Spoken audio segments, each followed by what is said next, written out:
Here we go. Hello to DEC Young Leaders and welcome to what I'm certain will be another outstanding virtual Young Leader CEO meeting. I'm Steve Gregorian, CEO of the Detroit Economic Club. Happy mid-September to you all. That's kind of a scary thought, isn't it?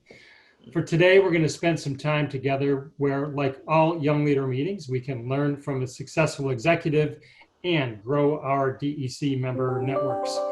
We'll spend 30 minutes with our guests today, and then we invite you to stay for an optional 15-minute networking session. For today, we do want to see your lovely faces, so go ahead and turn your video on, but mute your mic if you would, please. And after I interview our guest speaker, we will have some time for questions, and we do want to hear from you. So if you'd like to ask a question, I would ask you to please use the chat box to let me know, and then I'll call on you in order of the live questions received. All you got to say is, Steve, I've got a question, or if you want to put the question in, your call. So let's get started. Our guest today is Dr. Virinder Moudgil, who is the president and CEO of Lawrence Technological University, headquartered right here in Southfield, Michigan. Since 2012, Virinder has led Lawrence Tech through a very significant period of growth, from enrollment to the physical campus itself, and a terrific job with community outreach. Dr. Moudgil holds a PhD in zoology with a focus on biochemistry from Banaras Hindu University in India.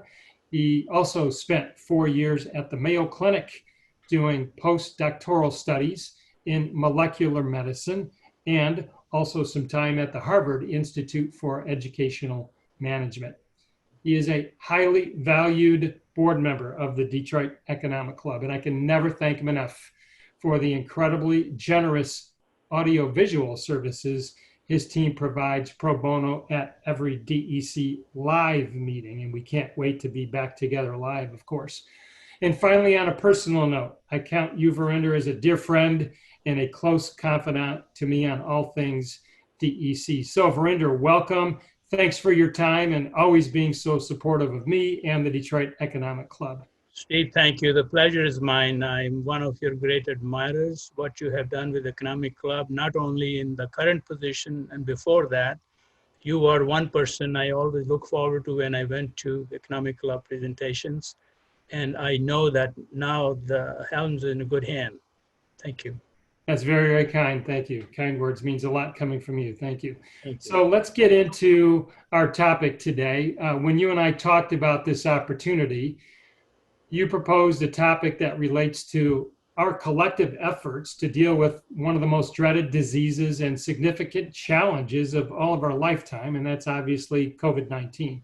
And the topic that you proposed is thriving in the new normal. So let's talk about that. First question would be, so why is this topic, thriving in the new normal, reflective of Lawrence Tech's efforts to address COVID-19 challenges? And if you can, relate that also to the state of Michigan's corporate industry and society challenges. Thank you, Steve. I will mix and match up because things will go up and down within the presentation to answer the question. I am always very, very fond of citing Darwin, the evolution of species, which has faced the world as we know today through the evolution from the microscopic organism to human and beyond. And he is famously called about survival of the fittest observation, that only those survive in the world over the period of time who are fittest for that environment. What people have never purposely said, the other half of this statement, which is among the fittest, only those survive who can adapt. Because the circumstances change as they have for all of us in the screen and those who are not listening to us. Our workplace, our home, our environment, our residences, all have adapted to the current situation, environment, and the needs. And for example, right now we have corporations and offices, small or large. Their workplace is very different than it was 50 years ago. And due to pandemic, it's going to be enormously difficult because I see pictures on the YouTube and others The offices have 1 or 2 chairs. It is all remote. You make an appointment and it's virtual. And this way, the corporation and the companies have a great advantage, even though under very difficult circumstances, to not spend money and tons of money and raise prices of their goods, because they have to building, they have to have facilities. And now faculty, particularly in academics, as I work in there for 46 years, the professors, I was the provost at Oakland University before I came to Lawrence Tech. I think maybe 50% of the faculty hired there were during my time, which I signed off every single one. And I used to interview all of them, if possible. And I will ask them, what can we do for you so you're successful? And I repeat that here at Lawrence Tech. And the people will invariably say, I need an office, this much square footage, I need this equipment, I need telephone, all the basic needs to be successful in a laboratory or classroom. That thing is a past now. Now the laboratories have a common room, which is rotated between different faculty. They don't need individual laboratories, which was 60% of the building. And the offices also, you come when you have to meet the students in person. The rest of the time you work remotely, examining papers, writing books, and so forth. Same thing happens with the corporation and community industry, that they, in many cases, don't require you to be at work. In fact, there are a lot of data that suggests you are more productive at home in home environment. Many of our employees, friends, and colleagues who are on the screen or those who are not here, they have family obligations. They have parents, some of them raising children together. And I think when you're home, you actually do more work at the same time you meet your personal obligations.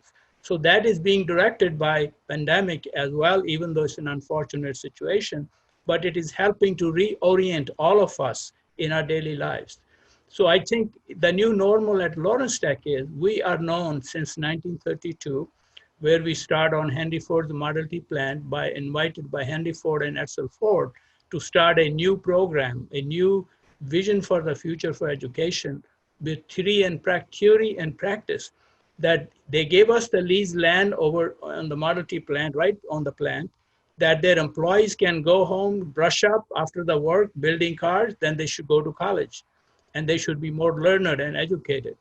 In that case, the theory and practice was the driving force. That is what attracted Henry Ford to invite us. That I want my employees not only to read and listen to lecture, they must practice exactly what they're listening to. And that is the basis of Lawrence Tech. Theory and practice is in our logo. So now when the pandemic happened, that was affected immensely, because our students design cars on campus. Many cars that you drive may have been designed by Lawrence Tech graduates. Many buildings that you go to observe or participate or visit were designed by Lawrence Tech graduates. You go to Co-America Park to see baseball, designed by Lawrence Tech. Fox Theater, when reopened, it was redesigned by Lawrence Tech graduates. Some of you have a little more extra money, you go to upper end malls like Somerset Mall in Troy, designed by Lawrence Tech graduate. And I can list more and more and more. So that was the essence of Lawrence Tech education, theory and practice, that you hear a lecture, and then you go to the laboratory or any such event that calls for into designing and expressing the knowledge into actual products. I'll give you an example. We started nursing lately, which was not Lawrence Tech known for. We were known for architecture and engineering more. Because we have a change in, if you live in Detroit, you know that every 8-10 years, there is a drop in automobiles. You know, you have a dry time. When that happened, automobile companies can lay off 20,000, 40,000 people, and then later on they can come back. But education institutes can't do that. So when that happens, then you need the loss of 20, 30 years of experience of a worker. So I was in my room as a CEO and president of the university. I need to be responsible for everything, particularly the economy that drives the activity every day. So we have to go diversify our programs, that during the low time of automobile industry, which affects all businesses in Michigan, we should have programs that are unaffected by these events, such as health programs. If you're healthy, you want to remain healthy. If you are not healthy, you want to get well. So health programs are always in need. And so we started nursing, which will have first degree Bachelor of Nursing in coming semesters. Then we are now launching physician assistant program. These are the alterations to address the issues that are surround us. This is what I call adaptation. Not only you are fittest, you need to adapt to what is the reality of the situation. So the first online remote program in architecture, which is basically designing the parks and our living environment, building and so forth, we start the first environment remote master program in architectural engineering at Lawrence Tech, which was the first in the country. Because a lot of people are taking from out of state because of our reputation in architecture.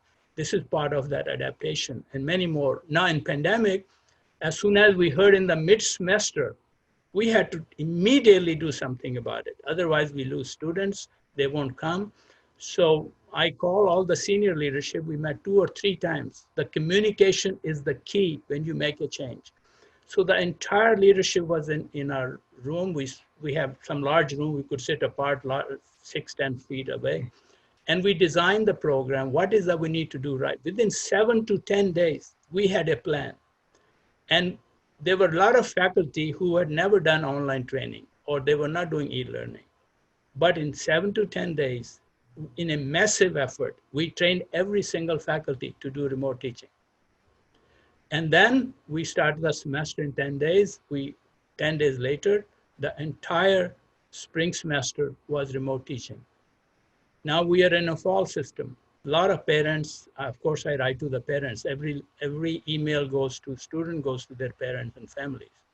And many were interested in in-person education, and they were not going to pay tuition for remote learning entirely. Please know that we are a private institution, tuition-based. We do not have support from the state or federal government for operational budget as they have for 15 public universities. So we do not have to be driven only by the money, but we certainly have to survive during this. That is adaptation. So we had hybrid classes, which the students love. There are in-person classes that require you to be there, building things, putting your hands into what you listen to. And those are in-person classes, maybe 35, 40%. I have walked to every single room that is involved in teaching and learning to make sure the students are covered, they have masks on, they have the social distance. We put areas of where they sit, notices, do not sit here, so automatically creating a distance between the two of them. So these are the adaptation we have. It's a new normal for Lawrence Tech. We are not the same institution within a short period of time that we started in 1932. So we do have remote teaching. We want to be creative and innovative in remote teaching. So it's not simply somebody lecture, but you have, of course, you have the web design, you have screens like we have now, you can do all PowerPoints and so forth. It is all possible. Please know that our middle name is technological, Lawrence Technological University, not technology, but technological. So we were able to adapt that. I'm very pleased. Things are going smooth. I shared with Steve earlier, and I'm very proud of this for our listeners. I have been walking since August 24th, all the campuses areas, teaching, non-teaching. I have yet to see a single person without a mask walking on the campus. That is a tremendous success. And I think our rate of exposure is the minimum that I know, the least in the state of Michigan. It happened because of tremendous communication with the parents, with the students, faculty, and staff, almost on a weekly basis, updates. Then they had a trust in that I'm happy to send my kid to the college because I believe what is happening, what changes we have made. Thank you. That's a tremendous strategy on how you've adapted. Congratulations on your success rate thus far, and I hope that continues. I know that you're a student of history, and history can be such an important teacher. Did you use any historical examples of dealing effectively with epidemics or national tragedies that helped prepare communities, your community, to survive and thrive? Thank you. Well, we all are aware, much talked about recently, the Spanish flu 100 years ago, which caused this tremendous devastation. We also know the plague in Europe and here, which destroyed maybe half the population of continents. And the situation there was people had now started to see themselves as an image of what was happening, our values, who we are as people, how we have evolved to be who we are. When you had the bubonic plague, which destroyed half the continent, population of countries, people start thinking, how is it possible that there is a God? How can God be treating children, people who need some support, elderly? How can they be subjected to die in this environment? So the awareness of God and the issue of why is this happening to us? So it became a religious issue as well. Now, industrial revolution was coming up of age, and that was affected because there were so many innovation coming into being, and they were delayed or basically avoided because you had to deal with something else. So there was a huge economic issue there, and corporation, industry, education, universities were closed, education was avoided. So these were the after effects. So we see today how pandemic has done that. Now, fortunately, as I said earlier, and I'm very grateful for that, that we were able to maintain, for example, as accountability of numbers, we have exactly same enrollment this year and then some than we had last year before pandemic. And I will share with you that some universities have collapsed because they could not adapt from one form to other, particularly those institutions which had a liberal arts background. We are more technological. I'm actually a student of both liberal arts education and technological education. Being a molecular biologist, working with breast cancer genes at Mayo Clinic and here, I have transitioned to that, but I'm also happy with my knowledge and some activity being poetry, literature reading. I love history about United States. When I was in France, I learned everything about Napoleon and French revolutions. So I think that is a liberal arts, but I think to be educated, you need both of them. Let us see any one of my friends, the young leaders, when you lead a company, or if some of you take a public view of your leadership and go for elected office, some of you may consider becoming senator, the governor, or the president. To be there, you need to be well educated, well learned, well informed, to be dealing with all kinds of issues. And that is why the liberal arts is important. But the liberal arts schools, some of them could not transition into technology. As a result, their economy gone down. Now we have in the area, I won't name some, there are 4 schools that closed during last 2 years because they could not adapt to what is needed and what people want, and do they have tools to change from one to the other. So I feel that historically, that evolution of society, evolution of economy, politics, all changed. Somebody who was talking in 100 years ago or 65 years ago about God and religion and faith and all that, that doesn't work anymore now. You now see people need jobs, they need education. So these are different issues. They're all important, but they change as to what is the priority of the time. So we are very pleased that learning from history, that if we have to survive as a private institution, as most leaders will be running private organization, private companies, which mean they will not have a support system for operation from state or federal. They may get some grants, but not the operating budget, which means they should be ready and planning for a difficult day come ahead, either due to pandemic or some calamity. Look at what is happening in Florida and that area of the world. You know, every year there's 2 or 3, 4 hurricanes this just within a month. And those people who live there, train their education, they should be ready to have a campus elsewhere rather than having right on the waterfront. This is adaptation. If they don't do, they won't exist. So I'm very big fan of history. History tells us so much about us, what we were and what we can be. So I hope our colleagues listening think about right from now, if you want to start a company, you want to be an organization in which you go up the ladder, think ahead of things, not before something happens, so you can be a true leader. Thank you, Virinder. We've just got a couple minutes left because there's lots of audience question. We've already gotten a taste of your leadership thoughts and leadership style. Let me combine a couple of questions and ask you to maybe answer it if you can in just 2 minutes. An admired attribute of a leader, in your opinion, and what is it that makes people trust leaders? Well, this is something very close to my heart. Many students who do programs at Lawrence Tech, they come to interview me for their the class responsibility. The professors ask them to interview people they want to work with or think about going to administration or leadership role. I always say there is one thing that is universally important to be a good leader is uncompromising integrity. If you have that, the most important, when you have that integrity through thick and thin, up and down, loss and gain, people trust you because they know you're a person of integrity. Like if you run a company and you have a right time, how you keep your company together, how you keep your employee with salary cut, budget cut, still doing what you want them to do because they trust you. Give them the truth, what you know about, and then rally them about a bigger cause.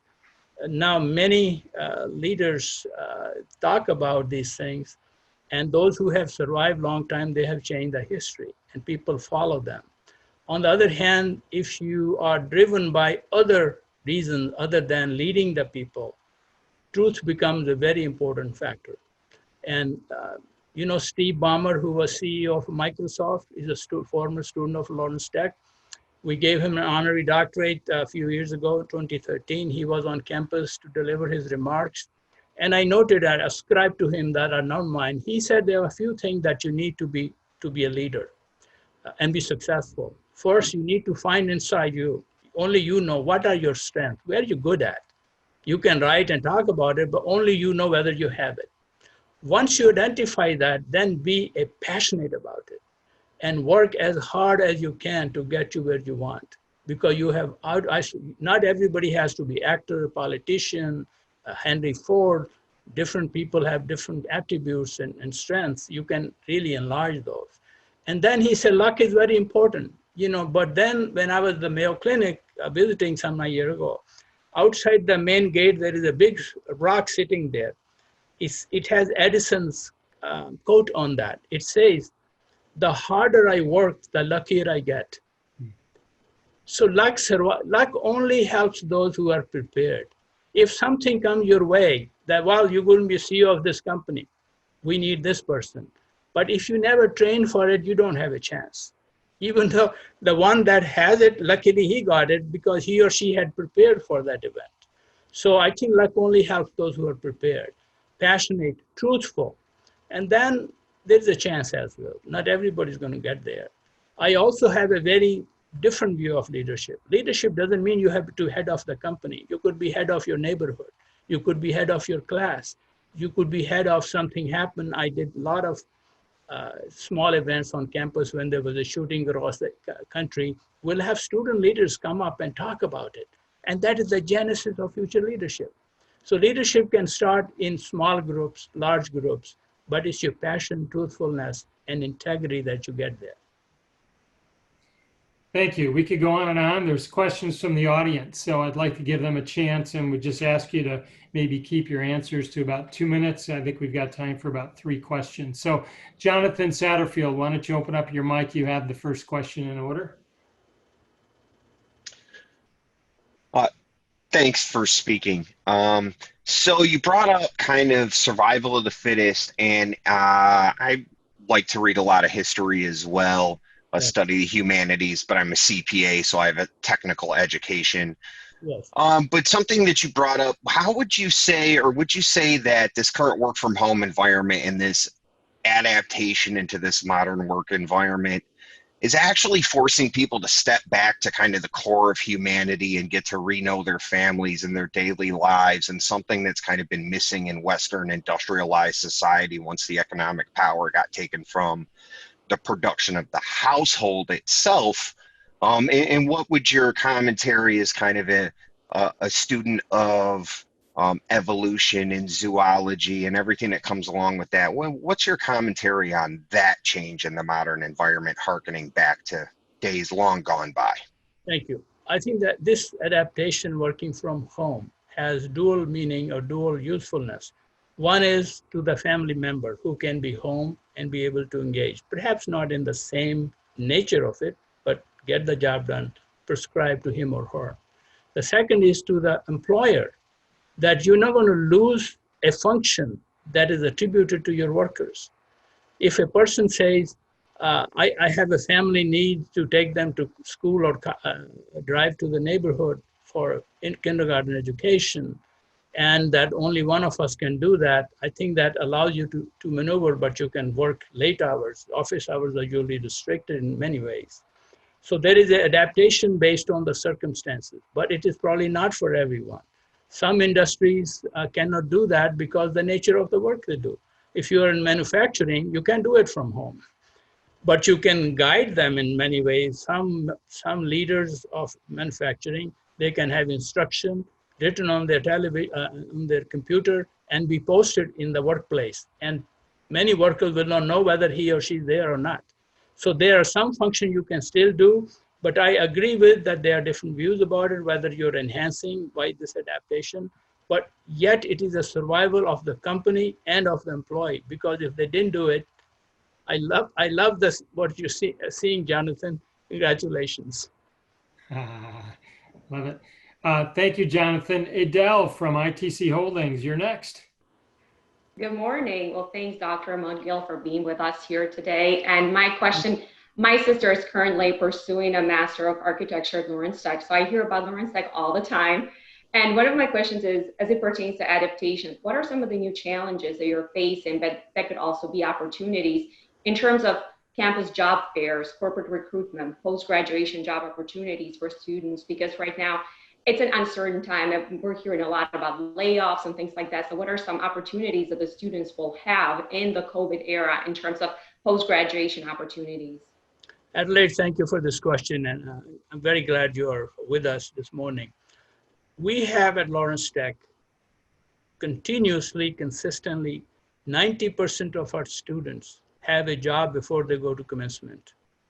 We have a very, very aggressive agenda for training all the students how to do interview, how to do etiquette. We have one session for etiquettes, and we will bring a professional who sit with the seniors, master or undergraduate, how you deal with an interview when you're sitting with a CEO or a head of a company, how do you eat, what you dress. We prepare them completely for the job.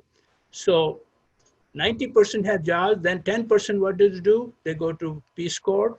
They want to take a year off before they get into the real world, and sometimes they want to do something else. And then nearly all of them get jobs within some short time. And this is because we have job fairs on campus, 3-4 of them. 300 companies show up with their portfolio on campus. Students would personally in person see them.